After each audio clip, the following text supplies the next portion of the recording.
नमस्कार दोस्तों, आज की कहानी है जिद। घर का माहौल बेहद तनावपूर्ण बना हुआ था। यूं तो घर के सदस्य मात्र 3 ही लोग हैं, विजय, उसकी पत्नी सुमन और बेटी आराध्या। सभी एक दूसरे से बेहद प्यार भी करते हैं, मगर वो कहते हैं ना, जहाँ प्यार वहाँ थोड़ी सी टकरार जरूरी होती है।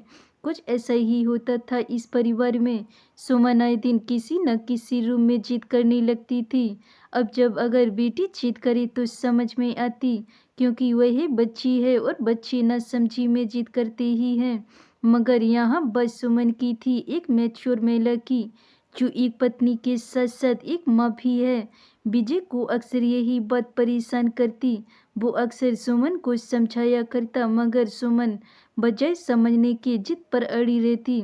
विजय को पत्नी के साथ मारपीट करना, गाली गलौज करना पसंद नहीं था, क्योंकि वो हर महिला को देवी स्वरूप मानता था। बचपन से घरों में यही होता हुआ देखा था उसने। कन्या रूप में पूजन तक होता रहा है घर परिवार में। आखिर इस बार उसने फैसला लिया कि वो भी सुमन की जिद के आगे नहीं झुकेगा। इसलिए जब तक सुमन अपनी जिद नहीं छोड़ेगी, वो कुछ खाएगा नहीं। आज उसे पूरे 2 दिन हो गए थे घर पर खाना खाए।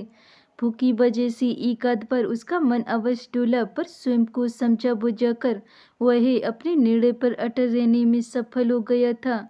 हालांकि सुमन के व्यवहार को लेकर उसका तनाव कम होने की अपेक्षा बढ़ता ही जा रहा था।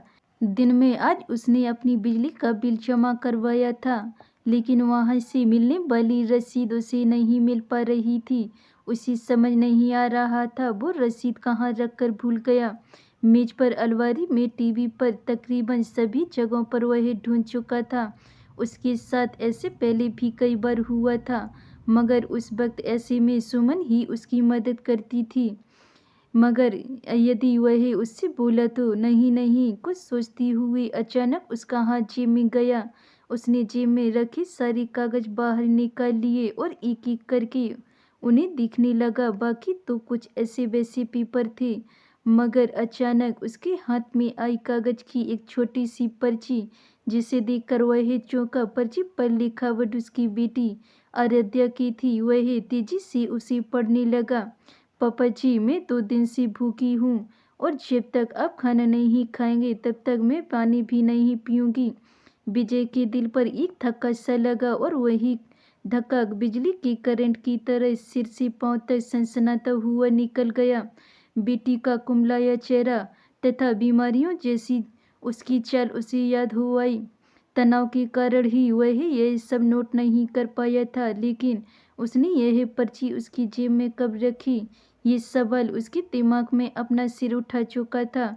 उसे याद आया कि जब वह बेटी को स्कूल से लेवाने गया था, तो वह मरियल सी चल चलती हुए उसके समीप आई थी। मन ही मन उसकी धीमी चाल को देखकर वह चिढ़ भी गया था, पर डांट पिलाने से उसने स्वयं को किसी तरह रोक लिया था।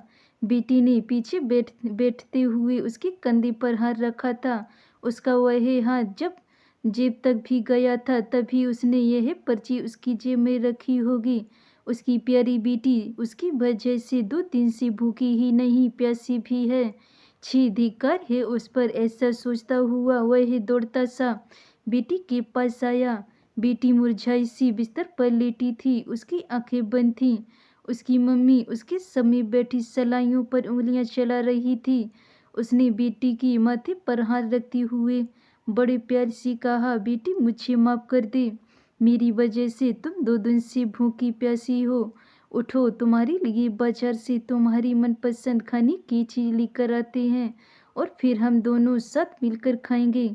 आराध्या उठकर बैठी और विजय का हाथ अपने दोनों हाथों के बीच में लेकर उसे प्यार से सहलाते हुए बोली, पापा जी, हमारे साथ में मम्मी भी खाएंगी, इनके लिए भी कुछ ले आना।